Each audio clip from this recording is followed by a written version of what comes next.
Hi friends, good evening. Today we are going to discuss certain interesting topics from all GS subjects for our competitive exam purpose. Okay, without any further delay, let's start. Okay, first topic polity lo difference between the parliamentary and presidential form of democracy అంటే అందులో two types of governments గురించి మనం వింటూ ఉంటాం. ఇప్పుడు parliamentary form of government, presidential form of government గురించి. So వాటిల్లో what is the basic difference? For example parliamentary form of government గురించి చూసినప్పుడు ఎగ్జాంపుల్స్ ఏంటి? ఇండియా, బ్రిటన్, ఆస్ట్రేలియా ఇలాంటివి తీసుకోవచ్చు. అలాగే ప్రెసిడెన్షియల్ ఫార్మ్ ఆఫ్ గవర్నమెంట్ తీసుకున్నప్పుడు అయితే ఫస్ట్ మనకు వచ్చే ఐడియా ఏంటి? USA. Okay, this is the best example for presidential form of government. Okay, ఇప్పుడు వాటి రెండింటి మధ్య బేసిక్ డిఫరెన్స్ ఏంటి? Both are democracies only. So democracies only. డెమోక్రసీలో both are indirect democracy. Certain similarities between ఈ రెండింటికి కొన్ని సిమిలారిటీస్ కూడా ఉన్నాయి. అది కూడా ఒక షార్ట్ స్పాన్లో డిస్కస్ చేద్దాం. Okay, first of all what are the basic differences between parliamentary form and presidential form? Okay, parliamentary form లో fusion of powers ఉంటాయి. What is fusion of powers? So different sections of government ఉంటాయి. వాటిల్లో executive, legislature, judiciary. So వీటిల్లో executive and legislature కలిసిమెలిసి ఉంటాయి అన్నమాట. ఇప్పుడు మన పార్లమెంట్లో for example if you take parliament, executive is also part in that. Okay, అలాగే like prime minister and it's his council of ministers are also MPs. All are MPs. So MPs and member of parliaments. So లెజిస్లేచర్లో executive part అయి ఉంటుంది కాబట్టి that's called fusion union అనమాట, ఒకటే. So separation of powers.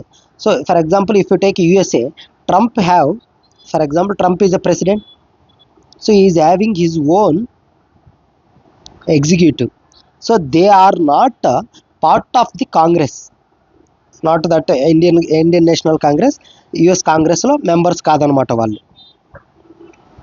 Okay, అది. So ఇక్కడ separate, completely separation between legislature and executive. Dual heads. Next difference అంటే dual heads.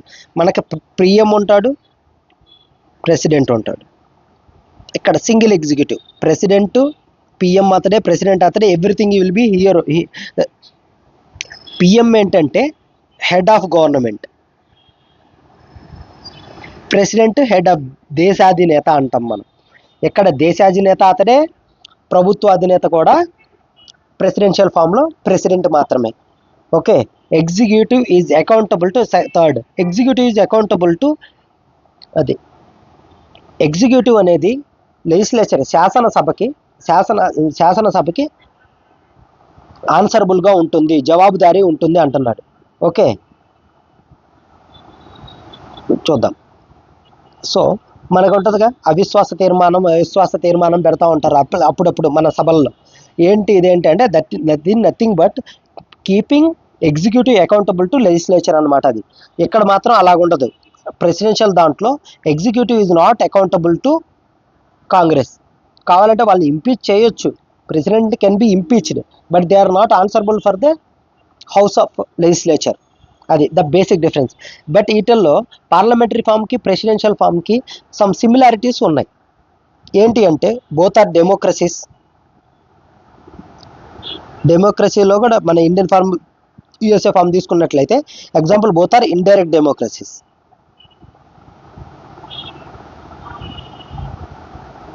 Okay, ఇది డెమోక్రసీలోనే. బట్ మనం ఫర్ ఎగ్జాంపుల్ ఇండియాలో పార్లమెంటరీ ఫామ్ ఎందుకు తీసుకున్నామంటే because of familiarity with British రాజు వల్ల. అక్కడ ఈ ఇంగ్లాండ్లో వాళ్ళు ఏం ఫాలో అయ్యి ఉండేవాళ్ళు? Parliamentary system. అదే సిస్టమ్ని 1858 క్రౌన్ రూల్లో మనకు ఇంట్రడ్యూస్ చేశారు. దానివల్ల మన పార్లమెంటరీ ఫామ్ని తీసుకుంటా వచ్చామన్నమాట. That is the reason why we have adopted parliamentary form. Okay, ఇది పాలిటీలో. సో నెక్స్ట్ కాన్సెప్ట్లో ఒక జాగ్రఫీలో ఒక కాన్సెప్ట్ చూద్దాము. ఇది ఒక ఇంట్రెస్టింగ్ టాపిక్. ఇన్నర్ కోరు, ఎర్త్లో లేయర్స్ ఉంటుంది కదా, ఎర్త్ క్రస్ట్, మ్యాంటిల్, 3 పార్ట్స్ ఉంటాయి. అండ్ కోర్, ఈ 3 పార్ట్స్ ఉంటాయి. ఓకే, మ్యాంటిల్లో అప్పర్ మ్యాంటిల్, లోవర్ మ్యాంటిల్, కోర్లో inner and outer. So here interesting ఏంది, ఇందులో ఇంట్రెస్టింగ్ ఏంటి సార్ అంటే, ఇంట్రెస్టింగ్ ఏంటి అంటే ఇన్నర్ కోర్, అవుటర్ కోర్ ఈ రెండు చూస్తే లోపలికి వెళ్ళే కొద్ది, if you go deep into the earth inner layers, temperature పెరుగుతుంది and also pressure also will increase. So దీనివల్ల ఏమవుతుందంటే, టెంపరేచర్ పెరిగినప్పుడు ఏమవుతుంది, వాటర్ ఫర్ ఎగ్జాంపుల్ ఒక ఐస్ గడ్డ తీసుకున్నాం, దాన్ని పొయ్యి మీద పెట్టి ఒక గిన్నెలో పెట్టి వేడి చేస్తే ఏమవుతుంది, that solid become liquid state. అలాగే మట్టి ఇప్పుడు for example racks and all become will be heated and get melted. Okay, అంటే ఎర్త్ లేయర్ ఇన్నర్ లోపలికి వెళ్ళే కొద్దీ ఇవి మెల్ట్ అవుతూ ఉంటుంది టెంపరేచర్ పెరగడం వల్ల. So here comes the interesting part ఏంటంటే, అవుటర్ కోర్ వచ్చేసి ఇప్పుడు for example I will draw only inner core and outer core. ఇది ఉంది, ఇది అవుటర్ కోర్, ఇదేమో inner core. Okay, outer core వచ్చేసి లిక్విడ్ స్టేట్లో ఉంటుంది, ఇన్నర్ కోర్ వచ్చేసి సాలిడ్ స్టేట్లో ఉంటుంది. అదేంటి, లోపలికి వెళ్ళే కొద్దీ టెంపరేచర్ అండ్ ప్రెజర్ పెరుగుతుంది కదా సార్, మరి లోపలికి వెళ్ళినప్పుడు అవుటర్ కోర్ లిక్విడ్ స్టేట్లో ఉంటుంది అన్నారు, ఇన్నర్ కోర్ వచ్చేసి సాలిడ్ స్టేట్లో ఎలా ఉంటుంది అన్నారు, అది ఫర్దర్గా ఇంకా లిక్విడ్ ఉండాలి కదా అంటారు. But here comes interesting part ఏంటంటే, ఇంకా ఫర్దర్గా లోపలికి వెళ్ళే కొద్దీ ప్రెషర్ అనేది ఎక్స్ట్రీమ్ డామినేట్ అవుతుంది. ప్రెషర్ డామినేట్స్ ఇది. సో ప్రెషర్ డామినేట్ అవడం వల్ల టెంపరేచర్ని ఓవర్కమ్ అయిపోయి దానివల్ల అది ఫర్దర్గా సాలిడ్ స్టేట్లో ఉండడానికే చూస్తా అనమాట. సో ఇక్కడ కొంచెం చిన్న కాన్సెప్చువల్ ఇది ఏంటంటే, టెంపరేచర్ పెరిగే కొద్దీ సాలిడ్స్ అనేది లిక్విడ్స్గా మారుతాయి. అలాగే ఇప్పుడు ఫర్ ఎగ్జాంపుల్ ప్రెషర్ కుక్కర్లో పెడతాం, మనం ఎందుకు పెడతాం, ప్రెషర్ కుక్కర్లో వాటర్ బాయిలింగ్ టెంపరేచర్ ఎంత వచ్చేసి 100 డిగ్రీ సెంటిగ్రేడ్, కానీ ప్రెషర్ కుక్కర్లో without evaporation you can reach 120 degree centigrade, still water అనేది వాటర్ లాగే ఉంటుంది, ఎవాపరేట్ అవ్వదు. Because of you are increasing pressure by the vapour particles are blocked by your lid of the cooker. అలాగే లోపల ఉండడం వల్ల లోపలికి వెళ్ళకపోతే ప్రెషర్ పెరగడంతో ఇన్నర్ కోర్ అనేది ఫర్దర్గా సాలిడ్గా ఉంటుంది, అవుటర్ కోర్ అనేది లిక్విడ్గా ఉంటుంది. ఓకే, ఇంకోటి ఏంటంటే ఇది ఎర్త్ అనేది తన చుట్టూ తాను రొటేట్ అవుతుంటుంది కదా, వెస్ట్ టు ఈస్ట్. ఇలా వెస్ట్ టు ఈస్ట్ రొటేట్ అవుతూ ఉన్నప్పుడు ఈ లోపల ఏముంటాయి, అవుటర్ కోర్లో ఇక్కడ ఏముంటుందని చెప్పాను, ఐరన్ అండ్ నికెల్ అనేవి ఏంటి అంటే మ్యాగ్నెటిక్ ప్రాపర్టీస్ ఉండేవి. సో వీటిల్లో ఎలక్ట్రాన్స్ అండ్ మాలిక్యూల్స్ అనేవి అలైన్ అవుతాయి అనమాట ఒక సర్టెన్ డైరెక్షన్లో with respect to Earth's magnetic field. So దీనివల్ల ఏంటంటే ఎర్త్ మ్యాగ్నెటిక్ ఫీల్డ్కి ఇలాగ క్రియేట్ అవుతుంది అనమాట. సో గుర్తుపెట్టుకోండి, రొటేషన్ వల్ల ఎర్త్ మ్యాగ్నెటిక్ ఇలా రొటేట్ అవడం వల్ల లోపల ఇండ్యూస్డ్ కరెంట్ అనేది జనరేట్ అవుతుంది. Induced Fleming's left hand thumb rule అనే ఒకటి ఉంటుంది అనమాట. సో దాంట్లో ఏంటంటే ఇండ్యూస్డ్ కరెంట్ వచ్చినప్పుడు మ్యాగ్నెటిక్ ఫీల్డ్ అనేది జనరేట్ అవుతుంది. సో ఎర్త్ అవుటర్ కోర్ సింపుల్గా ఏంటంటే to put it in a nutshell we have to remember that outer core వల్ల ఎర్త్ మ్యాగ్నెటిక్ ఫీల్డ్ అనేది జనరేట్ అవుతుంది due to its molten state. అది so concept clear కదా. అది next టాపిక్లోకి వెళ్దాం. ఒక్కటే చిన్నది, ఇందులో ఎన్విరాన్మెంట్ టాపిక్ వచ్చేసి 2 simple concepts but most significant topics in very competitive exams, bio accumulation and bio magnification. అప్పుడప్పుడు వాటర్లో పొల్యూటెంట్స్ చూస్తూ ఉంటాం, ఎన్విరాన్మెంట్లో పొల్యూటెంట్స్ చూస్తూ ఉంటాం. అవి ఉంటే మనకు ఒరిగేది ఏంటి, నష్టం ఏంటి అంటే బికాజ్ ఆఫ్ దిస్. అవి ఉంటే ఏంది, ఎవరికేం లాకేం లేదు. అవి ఉండడం వల్ల లాస్ ఏంటంటే అవి మన బాడీలోకి వెళ్ళడం వల్ల వాటి రకరకాల డిసీజులకు కారణం అవుతాయి. కాబట్టే వాటి వల్ల మనకి ఇష్యూస్ పొల్యూటెంట్స్ వల్ల. సో పొల్యూటెంట్తో ఇష్యూ ఉంది. సో ఈ పొల్యూటెంట్స్కి బయో అక్యుములేషన్కి బయో మ్యాగ్నిఫికేషన్ లింక్ ఏంటి ఇక్కడ చూద్దాం. ఈ పొల్యూటెంట్స్ బాడీ లోపలికి ఎంటర్ అవుతాయి. ఇక్కడ బాడీ అంటే for example food chain. For example ఇక్కడ ఒక ప్లాంట్ ఉంది, ఆ ప్లాంట్ని గ్రాస్ ఓపర్ తినింది, ఈ గ్రాస్ ఓపర్ని ఫ్రాగ్ కప్ప ఏదో ఒకటి తినింది అనుకుందాం. ఆ ఫ్రాగ్ని ఈగలు కానీ స్నేక్ కానీ, లేకపోతే స్నేక్ తినింది, స్నేక్ని ఈగలు తినింది, ఇలాగ ఇది ఈ food chain. So bioaccumulation ఉందనుకుందాము. బయో అక్యుములేషన్ ఫర్ ఎగ్జాంపుల్ ఈ చెట్లు పెరిగే దగ్గర రోజు డ్రైనేజ్ వస్తూ ఉంది. ఫర్ ఎగ్జాంపుల్ ఎవడొకడు డ్రైనేజ్ వదులుతూ ఉన్నాడు అనుకుందాం. ఈ డ్రైనేజ్ ఎక్కడి నుంచి వస్తుందంటే ఫర్ ఎగ్జాంపుల్ ఒక ఫార్మా కంపెనీ నుంచి వస్తుంది. ఈ ఫార్మా వాడు ఏదో మెర్క్యూరీ కానీ క్యాడ్మియం కానీ నికెల్ ఏదో హెవీ మెటల్స్ ఇక్కడ యూజ్ చేస్తూ ఉన్నాడు అనుకుందాము. ఇక్కడ వేస్తున్నప్పుడు చెట్లు ఏం చేస్తాయంటే వాటిల్ని వీటిల్లో ఉన్న పొల్యూటెంట్స్ని ఇక్కడ తీసుకున్నాం. మనకి పెస్టిసైడ్స్ ఇవన్నీ ఎక్కువ వాడిన ప్లాంట్ తినొద్దు అంటారు. ఎందుకంటే ఆ ప్లాంట్స్ మీద ఆ రెసిడ్యూస్ ఉండిపోవడం, లేకపోతే ఆ ప్లాంట్స్ అవి కన్జ్యూమ్ చేసుకొని వాటిల్లో డైజెస్ట్ కాక ఉండడం వల్ల మనకు ట్రాన్స్ఫర్ అవుతాయి. కాబట్టి ఆ ట్రాన్స్ఫర్ అనేది ఈ నెక్స్ట్ టాపిక్లో వస్తే చూద్దాం. సో ఈ heavy metals this plant will take. Okay, లేదు ఇంకోటి ఉంది అనుకుందాం. చేపలు ఉన్నాయి ఫర్ ఎగ్జాంపుల్, అది ఇక్కడ వాటర్ ఉంది ఫర్ ఎగ్జాంపుల్ ఫిష్. ఆ ఫిష్ ఆ వాటర్ ఫిష్ పాండ్లో పెరుగుతూ ఉన్నప్పుడు ఏమవుతుంటుంది, అక్కడ ఆ హెవీ మెటల్స్ కలిసిన వాటర్ ఈ ఫిష్ కన్జ్యూమ్ చేయడం వల్ల ఆ దాంట్లోకి అక్యుములేట్ అయిపోతుంది, దాంట్లోకి వెళ్ళిపోతుంటుంది. For example Minamata disease caused by due to mercury poisoning. జపాన్లో ఇది వెరీ వెరీ ఫేమస్ అనమాట. సో మెర్క్యూరీ పాయిజనింగ్ ఏంటంటే ఆ ఫిష్లోకి అక్యుములేట్ అయిపోతాయి పొల్యూటెంట్ కన్జ్యూమ్ చేయడం వల్ల. సో అక్యుములేట్ సింపుల్గా the entering of pollutant into the food chain. అది ఏ ప్రాసెస్ అయినా అవనివ్వండి, అది ప్రైమరీ కన్జ్యూమర్ స్టేజా, లేకపోతే సెకండరీ కన్జ్యూమరా, లేకపోతే ప్రొడ్యూసర్ ప్లాంటే డైరెక్ట్గా అందులోంచి తీసుకొని రూట్ సిస్టమ్ ద్వారా తీసుకుంది అనుకోండి, ఆ ప్లాంట్లో అక్యుములేట్ అవుతూ ఉంటుంది. అక్యుములేట్ అంటే దాంట్లోకి కుప్పలా కూరిపోవడం అనుకోండి, అలాగే కూరిపోతూ ఉంటుంది. ఒకటి ఆ చేప జీవితకాలంలో ఎంత మెర్క్యూరీ కన్జ్యూమ్ చేసుకుంటుంటుంది, అది అంత అక్యుములేట్ అవుతూ ఉంటుంది. Okay, that is called bioaccumulation. సింపుల్గా entering of pollutant into food chain. Okay, అది నెక్స్ట్ బయో మ్యాగ్నిఫికేషన్. ఇప్పుడు చేపలోకి ఎంటర్ అయింది మెర్క్యూరీ, అది ఊరకుంటుందా? మన మాంసం ప్రియులు ఏం చేస్తారు, చేపని జుర్రుకొని తింటారు. Okay, what will they will eat? So the fish will be consumed by, for example fish will be consumed by some large fish, shark కానీ ఇలాంటివి తీసుకుంటుంది. దాన్ని చిన్న వాటిల్ని large fish that will be consumed by humans. So fish mercury ఒకరోజు తీసుకుంది కదా, ఇక్కడ నుంచి ఈ లార్జ్ ఫిష్లోకి ఇది ట్రాన్స్ఫర్ అవుతుంది, ఇక్కడ నుంచి హ్యూమన్లోకి ట్రాన్స్ఫర్ అవుతుంది. So that is the movement of the pollutant from one trophic level to another trophic level is known as biomagnification. సింపుల్గా అక్యుములేషన్ ఏంటంటే ఎక్కడ ఎంటర్ అయిందో అక్కడ ఉండే దాన్ని మెజర్ చేస్తూ ఉంటుంది బయో అక్యుములేషన్. ఫిష్లో ఉందనుకో, జీవితకాలంలో ఫిష్లో ఎంత పొల్యూటెంట్ అక్యుములేట్ అవుతుంది. నేను ఇక్కడ ఫిష్ అనేది కేటగారికల్గా తీసుకున్నాను, సింపుల్గా to explain you that will be applicable to any trophic level whatever it ఈ species you have taken. Okay, అది గుర్తుపెట్టుకోండి. ఓకేనా, మూమెంట్ వస్తేనేమో మ్యాగ్నిఫికేషన్. గుర్తుపెట్టుకోవాల్సిందంటే బయో మ్యాగ్నిఫికేషన్ ఏముంది కదా. So moment from one trophic to another trophic is known as bio magnification.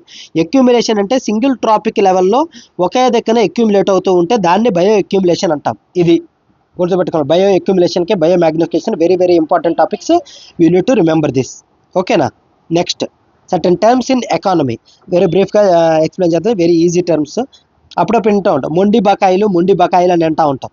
ఇది బ్యాంకులు తమ మొండి బకాయిలు వసూలు చేసుకోవడానికి నానా తంటాలు పడుతూ ఉంది అంటాం. ఆ మొండి బకాయిలు అంటే ఏంటి అంటే nothing but non performing assets అంటాం. మొండి బకాయిలు అవి పనిచేయవు అంటాం చూడు, non performing. The asset is not performing.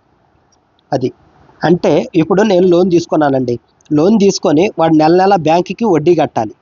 Okay, interest pay చేయాలి. ఇంట్రెస్ట్ అయితే ఏదో సమ్ కారణాల వల్ల నేను ఇంట్రెస్ట్ కట్టలేదు. అలాగే ఇంట్రెస్ట్ ప్రిన్సిపల్ అమౌంట్ అసలు కూడా ఉంటుంది కదా, సంవత్సరానికి కట్టడమో లేకపోతే 9 నెలలకు రూల్స్ ఆఫ్ దట్ లోన్ బట్టి కట్టాలి. అయితే నేను ఒక 90 రోజులు అట్లీస్ట్ 90 రోజులుగా ఆ బ్యాంకుకి వడ్డీ కానీ అసలు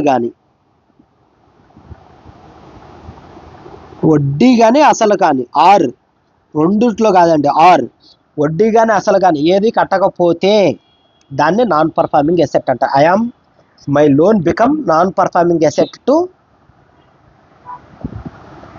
bank. So loan is liability for me but asset for banks అనమాట. ఆ బ్యాంక్స్కి అది సంపాదన కూర్చుతుంది కాబట్టి దాన్ని అసెట్ అంటారు. ఓకే, ఆస్తి. అలాగే ఇది special mention account.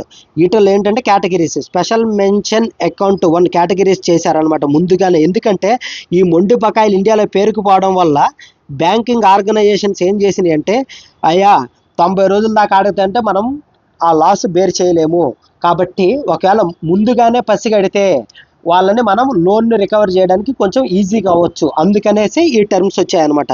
Special mention account, special mention 1, 2.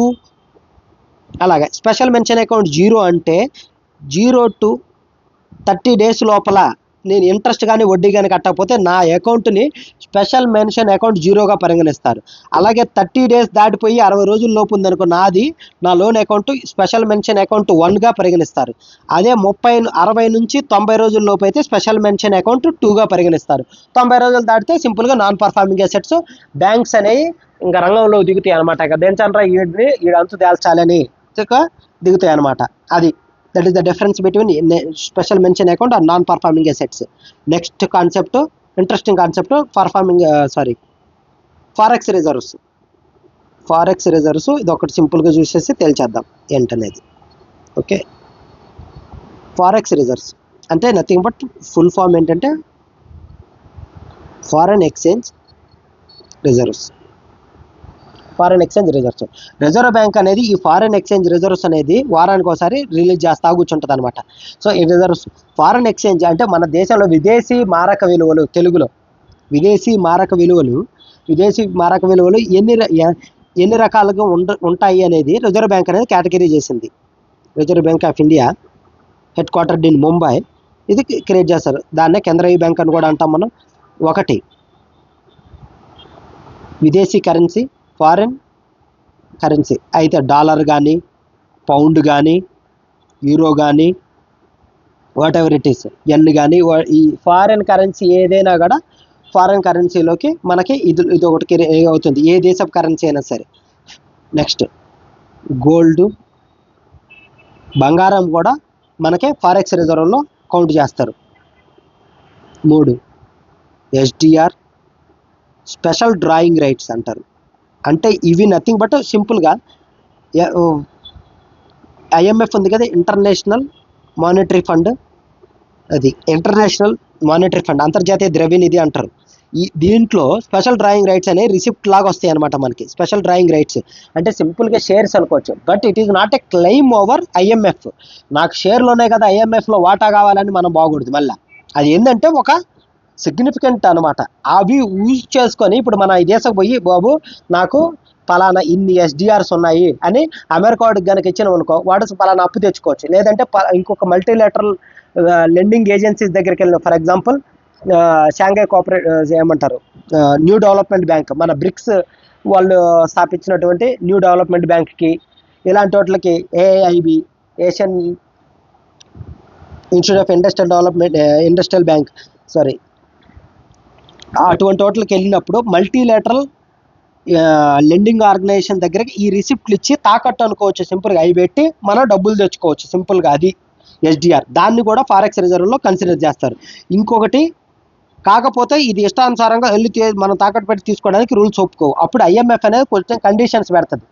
ఆ కండిషన్స్ వచ్చినప్పుడు 1991 మనకి సరళీకృత ఆర్థిక విధానాలు అంటాం కదా, లిబరలైజేషన్ ఎకనామిక్ ఫార్మ్స్. ఓకే, అప్పుడు వచ్చింది. ఆ ఆటల్లో మనం ఎన్నో భారతదేశానికి మనము ఐఎంఎఫ్కి తలొగ్గారు, మన సార్వభౌమతికి తాకట్టు పెట్టారని విమర్శలు కూడా ఇప్పటికీ వినపడుతూనే ఉన్నాయి. బట్ ఎప్పుడు భారతదేశం సర్వోన్నతంగా మనము స్వతంత్రంగానే వ్యవహరించారు మన ఆర్థిక వ్యవహారాలు, బట్ ఎటువంటి డౌట్ లేదు. కాకపోతే ఏంటంటే కొన్ని ఇప్పుడు మనము గ్లోబలైజేషన్కి వెళ్తున్నప్పుడు certain terms we have to open up hour market. మనం ఏంది ముడుచు కూర్చుంటామంటే కుదరదు కదా. దెన్ మన క్లోజ్డ్ ఎకానమీ చైనా లాగా అనుకోండి, for example China is also become మనకంటే ముందు ఓపెన్ అప్ అయింది. That's why because we are unable to beat China or else. ఇద్దరికి ఒకేసారి ద్వారాలు తెలిసి ఉన్నాయి మనం అభివృద్ధి చెందడానికి. But China first catch that fish, ఏమంటారు, క్యాచ్ దట్ షిప్ అంటారు కదా, వాట్ ఎవర్ ఇట్ ఈస్ అలాగా. సో నెక్స్ట్ నెక్స్ట్ అయితే రిజర్వ్ ట్రాంచే పొజిషన్ ఎట్ ఐఎంఎఫ్లో అంతర్జాతీయ ద్రవ్యనిధిలో కొంత రిజర్వ్ పొజిషన్ మనకు ఉంటుంది.